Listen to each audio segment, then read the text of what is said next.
Dear friends, it is a great privilege and honor for me to be your speaker at this very special interfaith Holocaust commemorative service.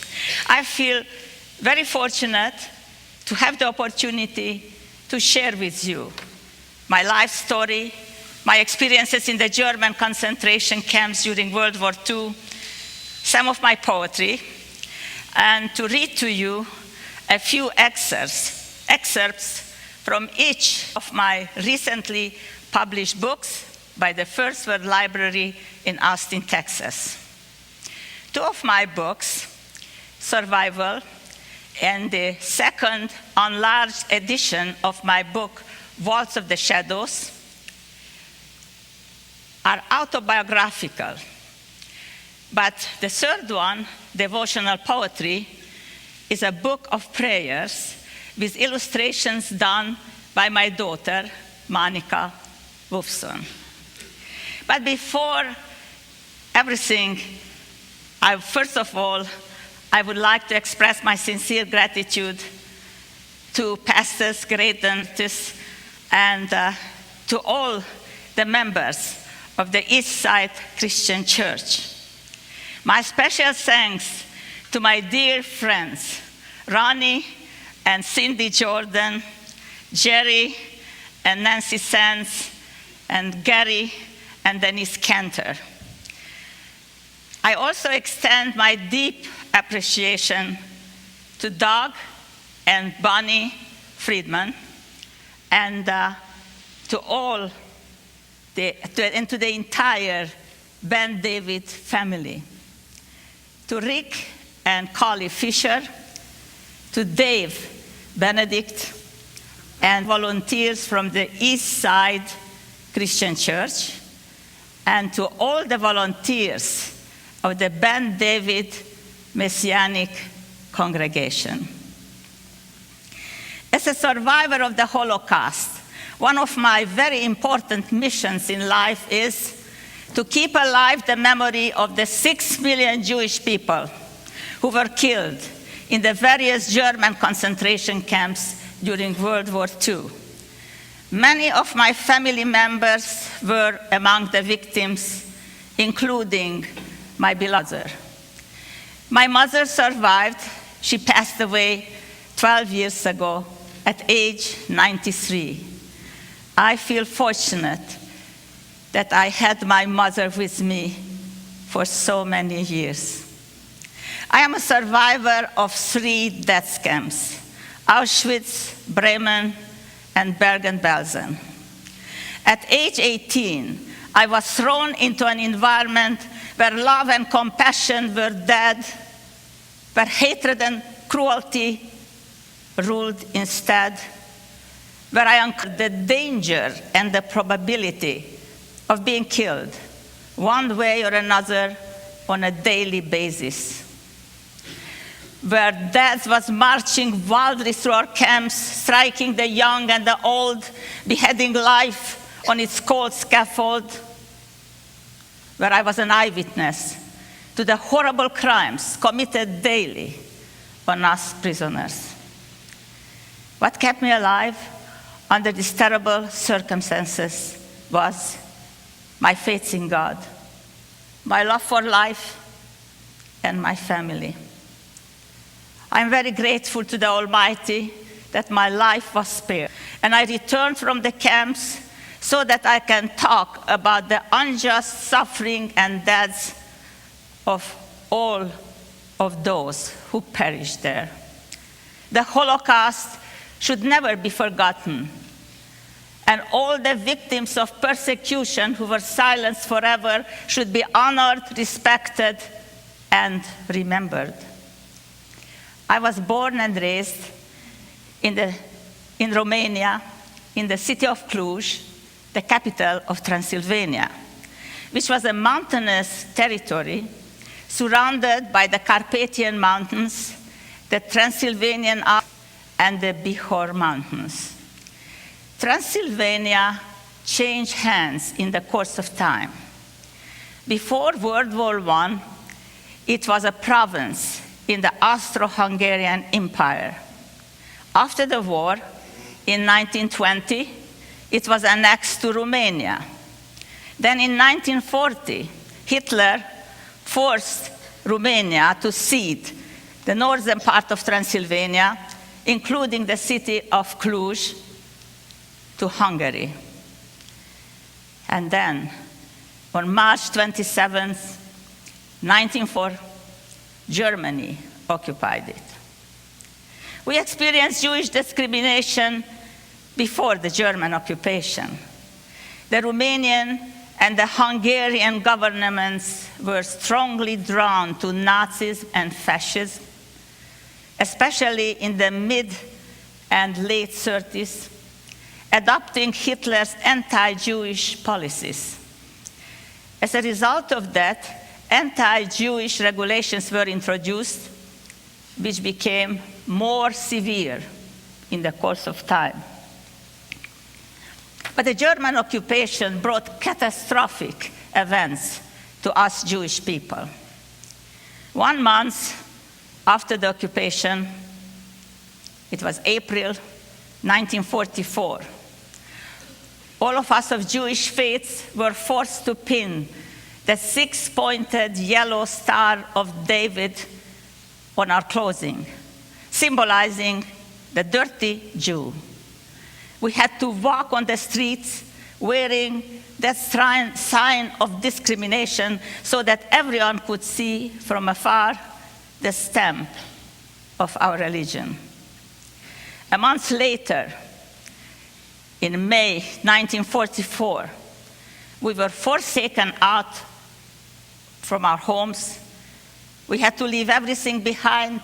Our homes were looted, and we were exiled to the ghetto, which was a territory located in the outskirts of the city at the site of an old abandoned brick factory. We slept outside on the bare ground. We lived under terrible conditions. There was no running water. Our nutrition was very poor. Towards the end of May 1944, we were taken out from the ghetto, ported to the German concentration camps in locked and bolted railway cattle cars.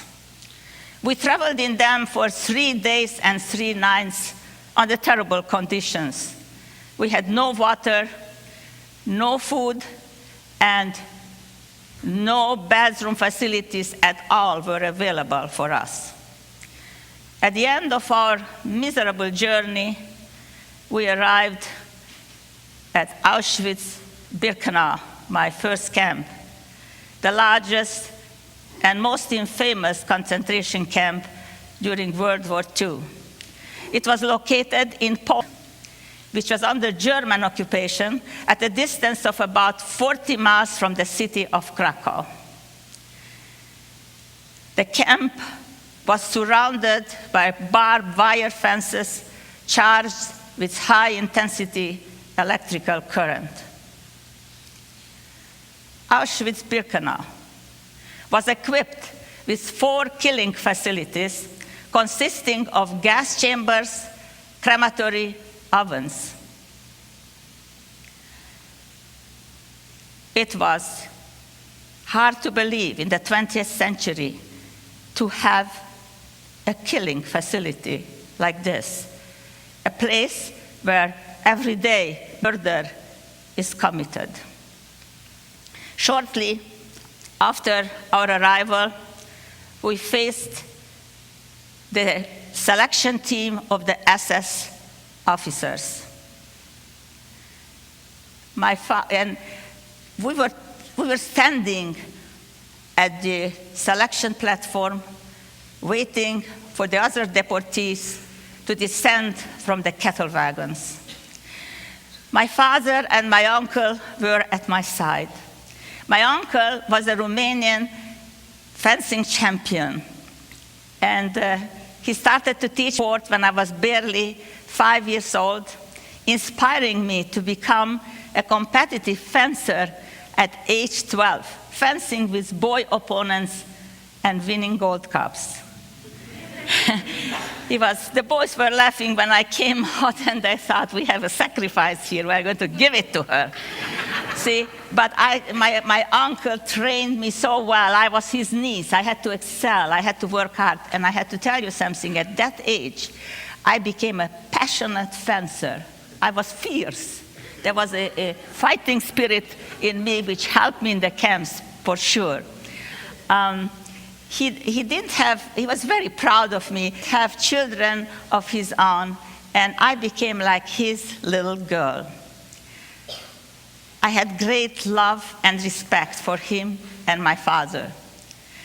My father had a premonition that something awful was about to happen to us. My uncle had the same feeling. Therefore, they wanted to give me some guidelines of principles and behavior that I should keep in mind in case that we will be separated from each other and they will not be around anymore. I would like to read to you from my book, Survivor, their last words to me.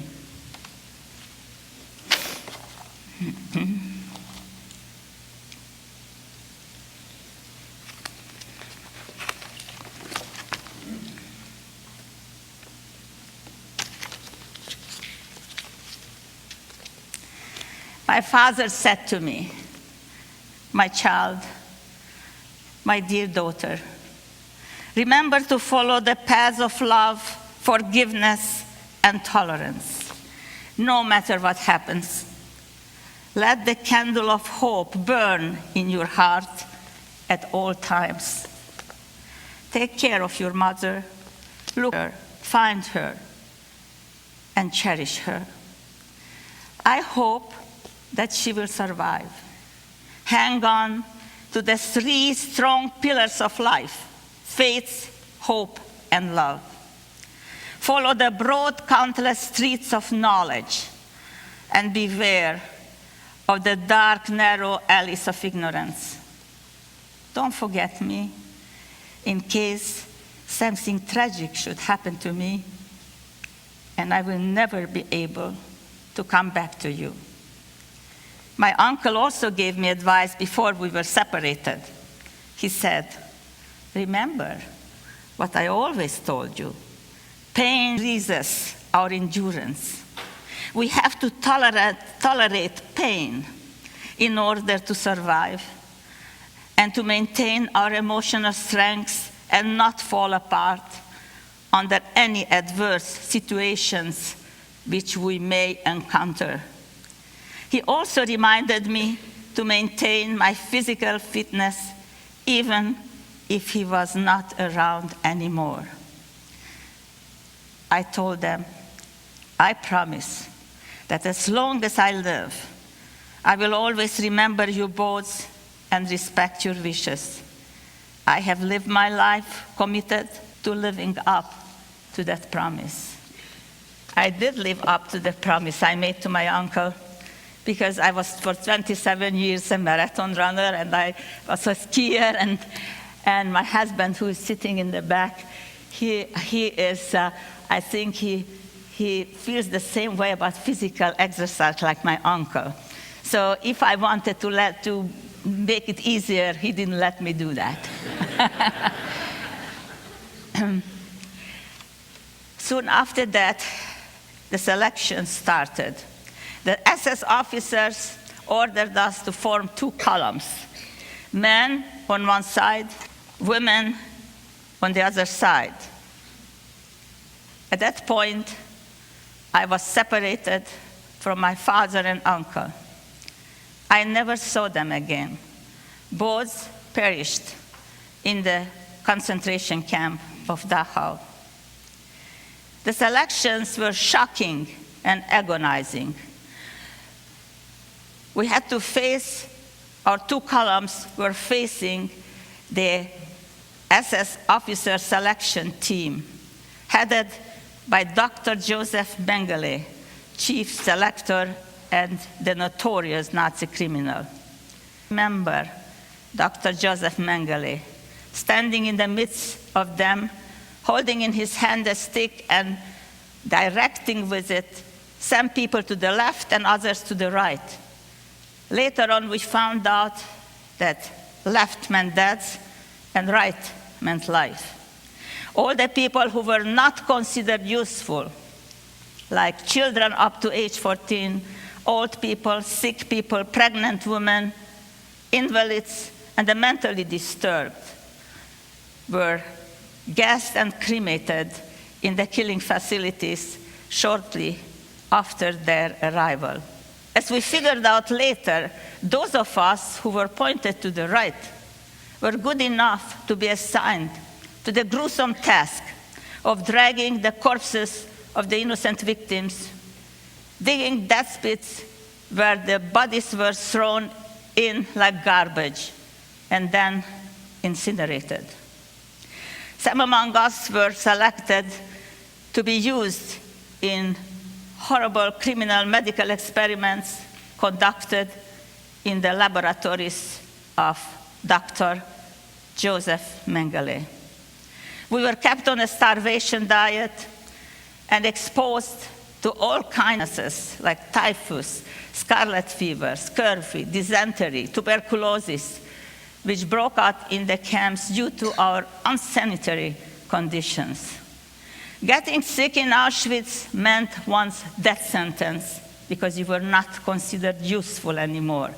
Every week, there were selections with the selection committee. When the selection committee would come in, you would have to strip, and they look at you, and they would decide whether you are going to live or you are going to die. I would say that God was me. It was a miracle that I survived of Auschwitz. After that period, I was taken along with 500 other young women to my second camp located in the city of Bremen. Bremen was the second largest port in Germany. During the war, it was the front line, being bombed day and night by the Allies. We were taken there for slave labor in order to clear the city of its ruins and to remove the bodies of the aerial bombing victims laying in the streets and the rubble. We were also assigned to the back-breaking job of carrying heavy pipes, heavy stones, and bricks from the bombed buildings, hoisting them on open trucks. During my captivity in Bremen, I witnessed the ravages of war, and I felt great compassion for all the people who were victimized by it. I remember the frail, old German woman coming with a small shovel in her hand to her totally demolished house. We were there clearing the ruins of her home. She started to dig a hole in the ground amidst the ruins, hoping to find her jewelry box. She intended to sell its contents and use the money to provide some food and lodging for herself. I felt very sorry for her, and I offered her my help, but she didn't trust me. She was worried that if I would find her box, I might try to keep it for myself, or I would ask her to share its contents with me. Unfortunately, all her efforts were in vain.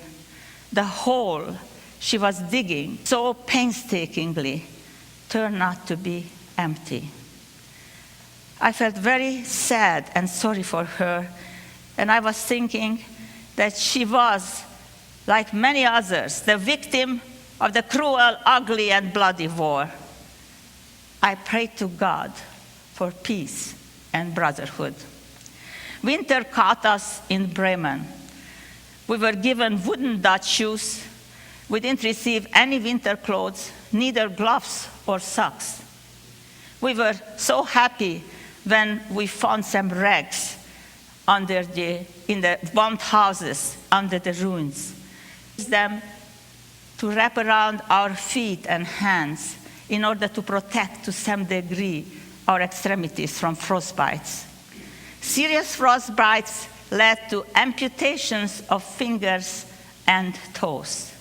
Those among us who were in this terrible predicament were sentenced to death because they were not useful anymore.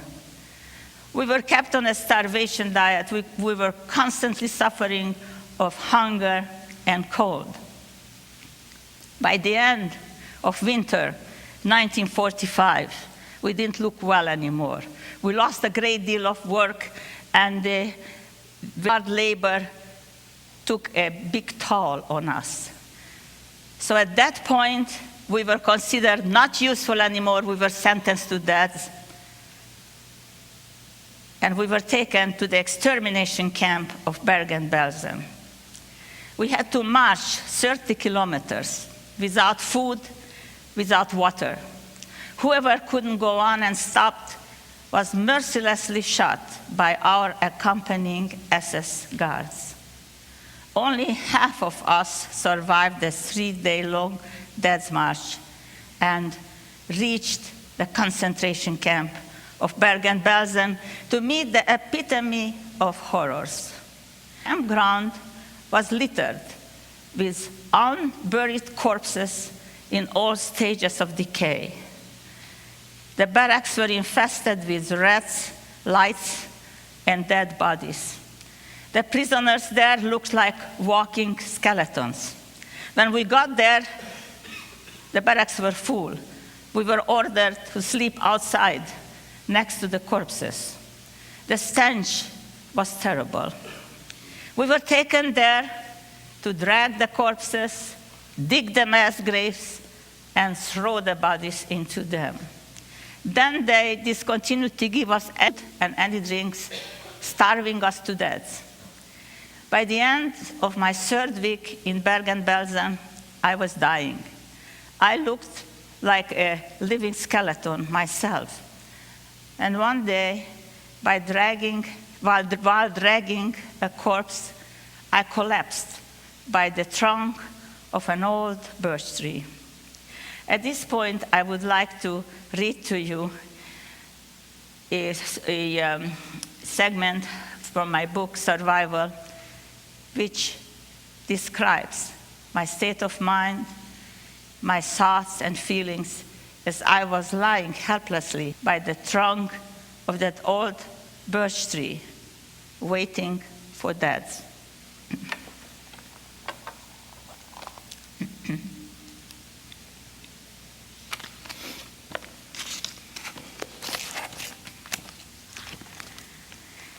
By the end of my 3rd week in the camp, I could hardly walk anymore. I dragged myself to the trunk of an old birch tree as our camp was hidden in a birch forest, and I collapsed there next to the corpses. I was so weak that I could barely move or even speak because it was too exhausting. Total lethargy descended upon me. I fought for my life all that time, but at that point, I felt that it was time for me to accept death as my inevitable fate. I was hoping to have a peaceful death. As I was lying there, I was conscious of myself. Strangely, I didn't feel hunger or thirst anymore. I was beyond all that. But my mind was still active, and I could think. My thoughts turned to God. I expressed to him without words my silent wish to embrace life for the last time, to be buried next to a living thing, and have my spirit lifted to heaven. And I asked the Creator to grant me an easy, painless death. Then a very strange and miraculous thing happened. As I lay next to the birch tree, surrounded by corpses, I looked up at the tree, and I could see the fresh buds which appeared on the old branches.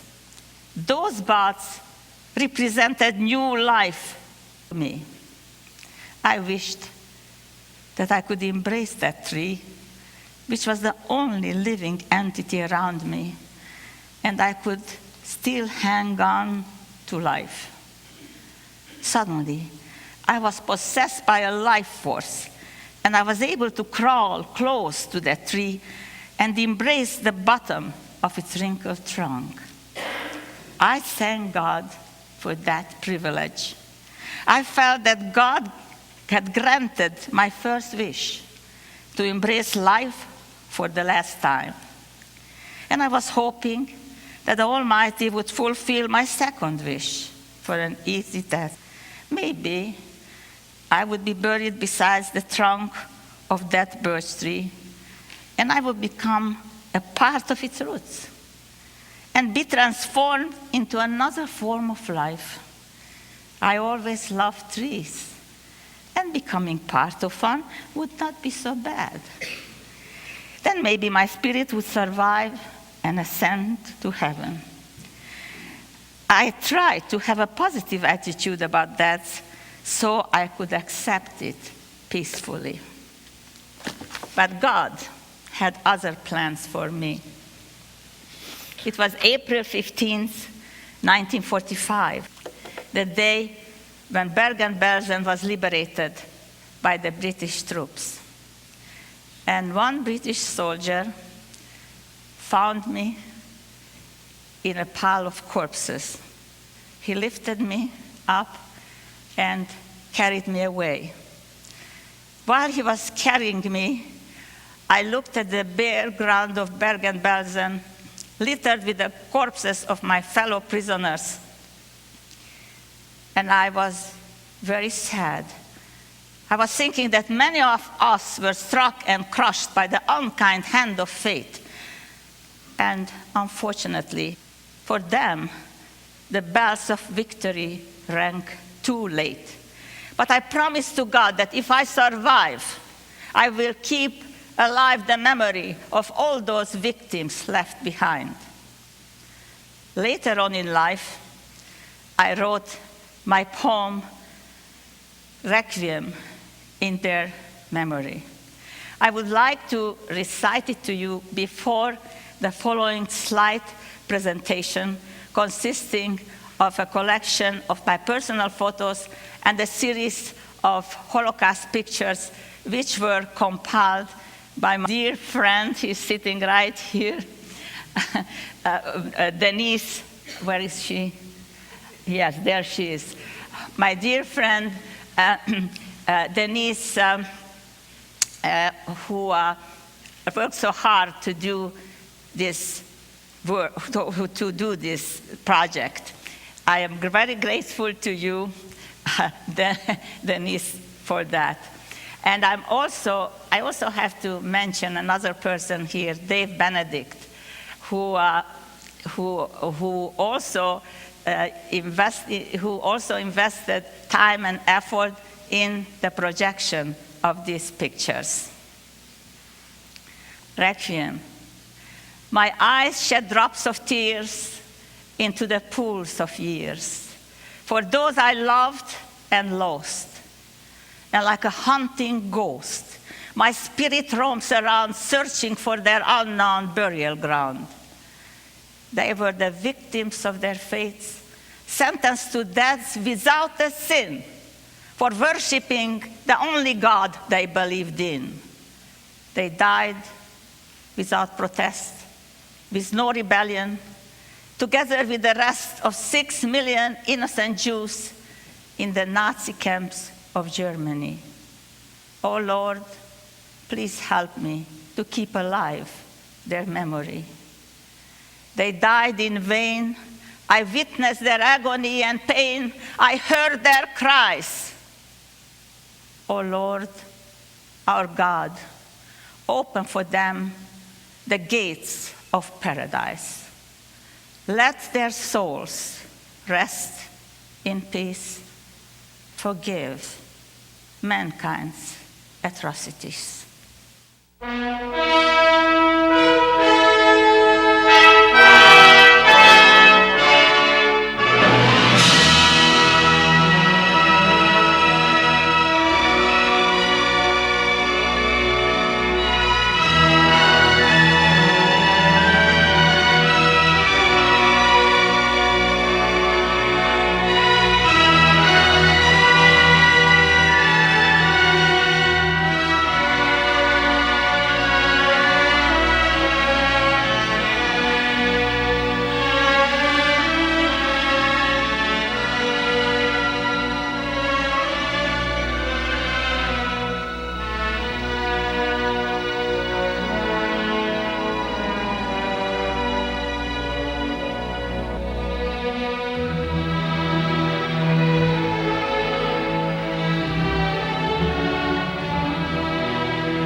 would like Denise Cantor to stand up. She works hard for this.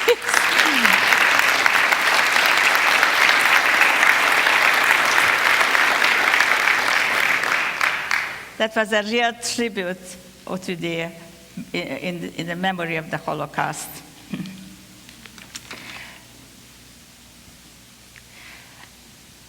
3 months after my liberation in Bergen-Belsen, I started looking more like a human being than a walking skeleton. But I still didn't regain much of my strength.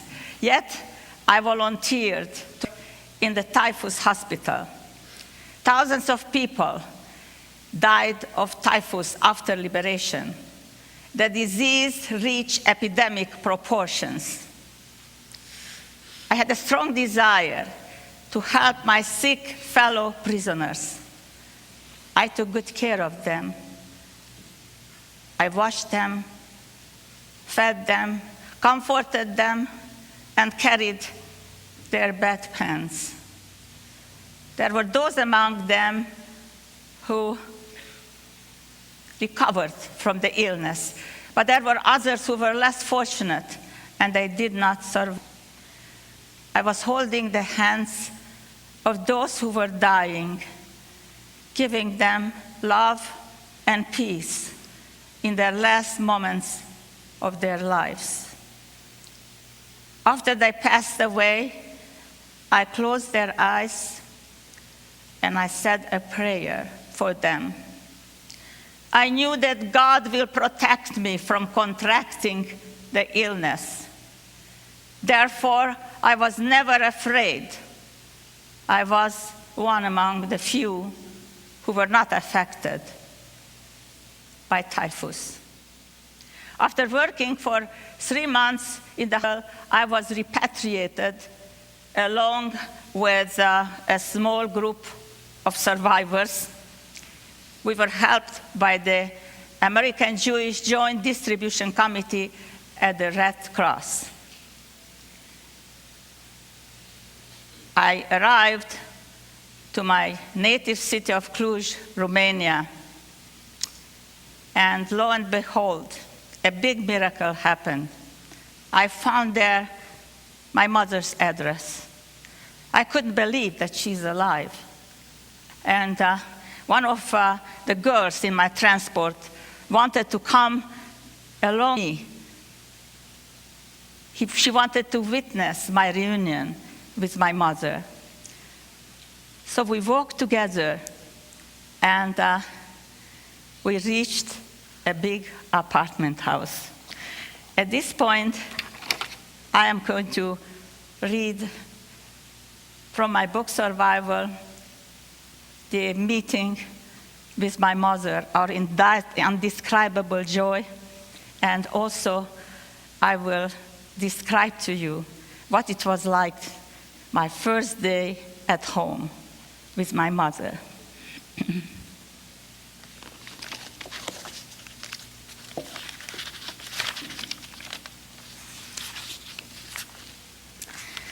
We came to a big apartment house which had a gate equipped with a bell.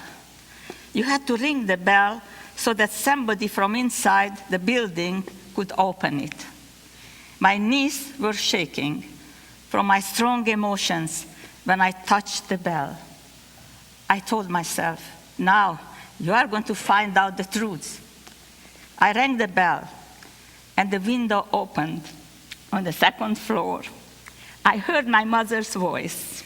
Who is there? I said, it is your daughter coming home. My mother and I both started screaming hysterically due to our indescribable joy. My homecoming was a total surprise to my mother. She ran down the stairs and greeted me and opened the gate in a hurry. We embraced and kissed each other. Our uncontrolled screaming was followed with fits of crying. My companion was crying too, and finally she left, saying goodbye to us, hoping that this miracle which she witnessed would also happen to her. Unfortunately, as I found out later, it wasn't the case. Her mother didn't survive. After our very emotional meeting, I walked up the stairs with my mother to her very small apartment. It consisted of one big room, which served as a bedroom, a dining room, and a small kitchenette. My mother worked in a restaurant as a cashier at that time. Her salary was small, therefore afford a big place for herself. But she was a very neat, hardworking person, and the apartment was cozy and pleasant, with homemade curtains and tablecloths. Among the belongings she had managed to salvage from our former looted home was my spinet piano.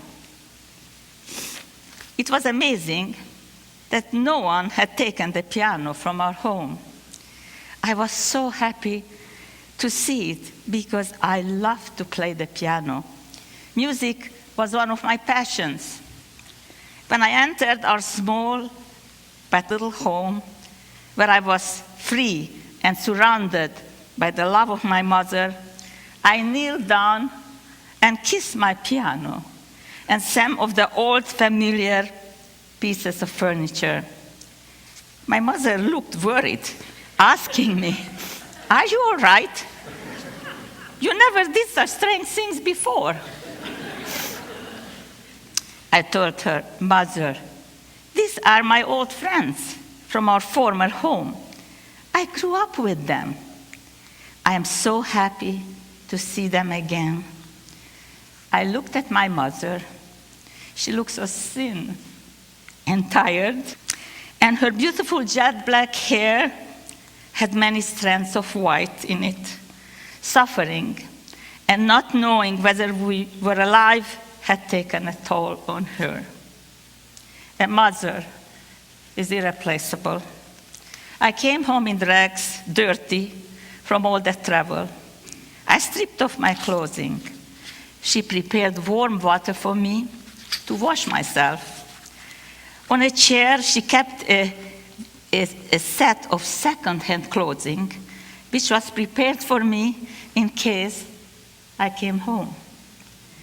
In a cupboard, she had 3 boxes of chocolates reserved for me, which she purchased from her meager savings, knowing how much I liked chocolates. It was such a wonderful feeling to have white, clean sheets on the bed, which we shared because she couldn't afford the second one. Finally, after a modest dinner of scrambled eggs, cheese, and white bread with butter, which seemed like a feast to me, we went to bed on that first day of my homecoming, and we talked almost throughout the entire night. There were so many things we wanted to talk about. In the morning, we ate our modest breakfast, a big treat for me after all the deprivations I experienced in the camps. Fresh bread with butter and jelly, and coffee with milk seemed to me a king's feast. It was the end of October. It was quite cold in our city at that time of the year, since we were surrounded by the Carpathian Mountains. In our room, we had a tall, decorated ceramic heater, which was fueled by wood. My mother started the fire and fed the heater with pieces of wood. She wanted to feel warm and comfortable in our home. After she did that, she gave me a big kiss and left for work. After I was left alone, I realized the impossible dream I had in the camps had come true. When we were constantly hungry, starving, and suffering of cold and hard labor, we prisoners talked incessantly about food and dreamed of being free and in a comfortable, warm place at our homes with our family members. Often my fellow prisoners asked me, suppose that you survive and return home. What would be your favorite dish? What will you do on your first day at home? My answer was, there is no question in my mind. My favorite dish would be chocolates. My husband knows this very well. He orders for me, for my birthday, 3 boxes of chocolate. Not less, and all my favorite. He's sitting there, you see, he's hiding there. and I said, don't get me flowers, I want chocolates. And he gets me special chocolates from Dubuque, Iowa. We were living in Dubuque, Iowa before we moved here to Arizona. And if you ever want to get these Betty Jane chocolates, then you can order it from Dubuque, Iowa. And if you want to give me a present, I tell you what are my favorites. My favorites are the orange peels. Everything dark chocolate. Don't get me anything else, just dark chocolate. Then the cherries, the chocolate filled with cherries. And then what else? The chocolate truffles. And who knows best what my favorites are than Ronnie and Cindy and Jerry and Nancy and Gary and David, because visited me and I offered them chocolates. The only comment, see, Ronnie is the Hungarian too, and his mother was my schoolmate. So you can imagine on that photo where your mother was discovered, I was probably about 16 years old, and I didn't see her since then. So Ronnie said, okay, you served us chocolate, but when we left in the morning, where were the chocolates? So I said, my God, I forgot to show it to you. He said, okay, you like them too much. So I will punish Ronnie. When he comes next, he's going to order me the chocolates. So you didn't expect that. That's a surprise for you. See, I'm a kind of a dangerous person to deal with.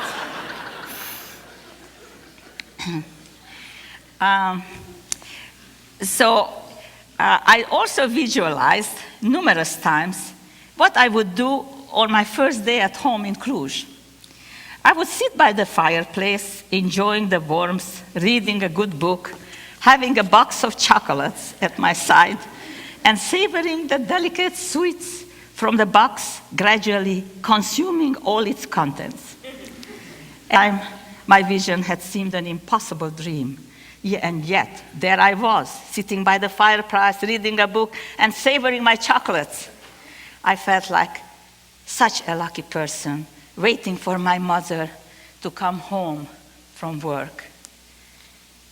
But as the hours passed, gradually, the shadows of the Holocaust moved into my room.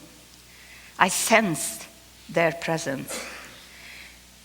My introductory poetic narrative, included in the second enlarged edition book, The Waltz of the Shadows, will convey to you my state of mind, my thoughts, and the feelings I had on that first late afternoon at home by the fireside. No Holocaust could kill my deep faith in God, my love and compassion within my heart. My desire for peace, harmony, forgiveness, and brotherhood on earth is best expressed in my following prayer. Almighty God, upon you I call. Don't let evil spirits possess my soul. Don't let hatred strangle my love or despair crush my hope. Tie me with a rope of patience to the pillar of strength when anger erupts in my mind. Don't let emotion blind my reason. Teach me the psalm of faith and restore my calm. Dispel my doubts and fears while the bells of life toll my years. Let the warm rays of affection and compassion conquer my spirit. O Lord our God, please disperse the seeds of peace and brotherhood upon the earth as time rolls on the wheels of the universe. And I would like to conclude my presentation by reading the epilogue from my book, Survivor. I want that when you come out of here, you are not going to be depressed people, but you are going to go out not with a tear, but with a smile. And start your day always with a smile and not with a tear, with courage and no fear. This is my message as a survivor.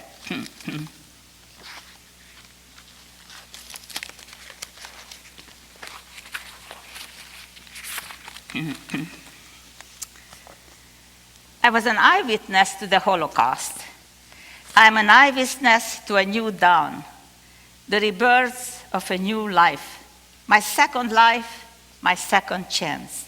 Now I have my family, my beloved husband, my son, my daughter, and my grandchildren. I cherish my family. What is the meaning of life? I ask myself after experiences. The meaning of life is to live life fully, to bring out all the beautiful treasures buried within your soul. The meaning of life is to love, to share, to be. The meaning of sufferance I have learned too. Sufferance makes us eligible for God's blessings. Through sufferance we grow. Sufferance, agony, and disappointments kill something within us. Something is put to sleep within us, and yet something new is born at this time. There is always a twilight and a new dawn. Day is followed by night, and night is followed by day. A resurrection takes place within us each day. We remember the past. It belongs to us. And yet, we have to learn from the past so that we can grow in the future. After the dark night, there is daybreak. This poem is dedicated to my husband, who is sitting there.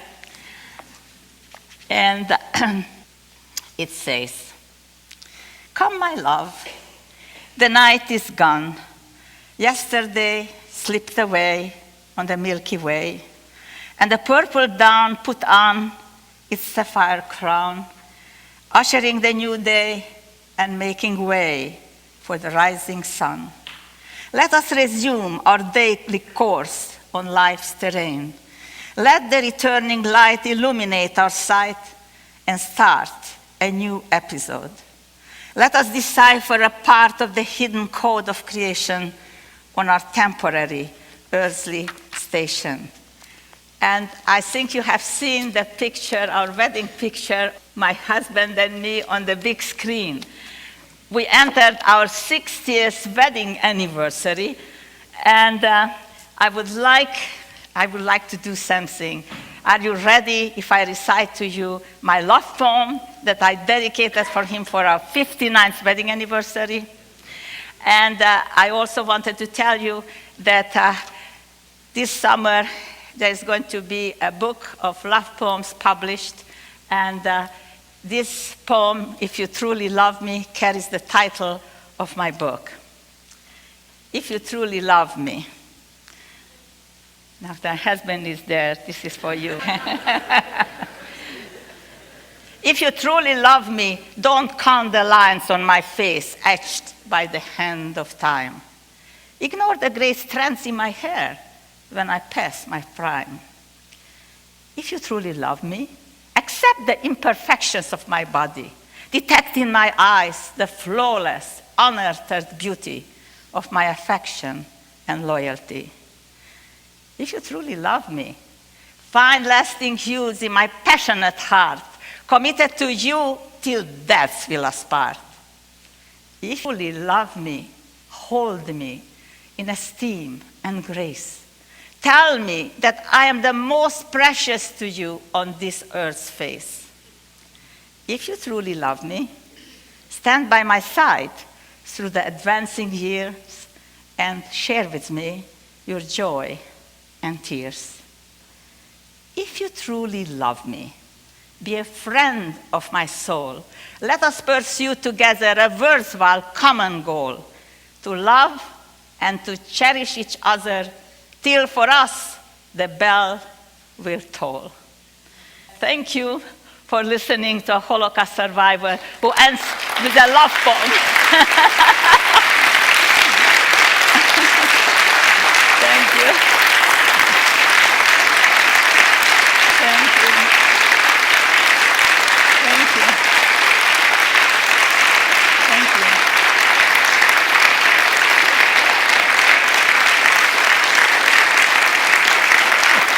Thank you. Oh, geez.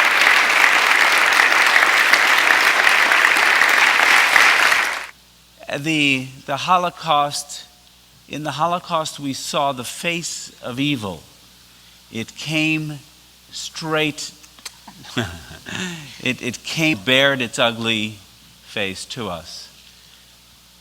And people would say, where was God? And I would offer to you that if it wasn't for God, these people wouldn't be here. And if it wasn't for God, the Nazis would control all of Europe right now. So we'd like to close with how God can take even the evil things and use it for good by the singing of the haTikva, because out of the ashes of Auschwitz came the nation of Israel. This is a quote from the Holocaust Memorial in Washington, D.C. Only give heed to yourself and keep your soul diligently, lest you forget the things which your eyes have seen, and lest they depart from your heart all the days of your life, but make them known to your sons and your grandsons. And so now we would like to close with the singing of the haTikva, the national anthem of Israel.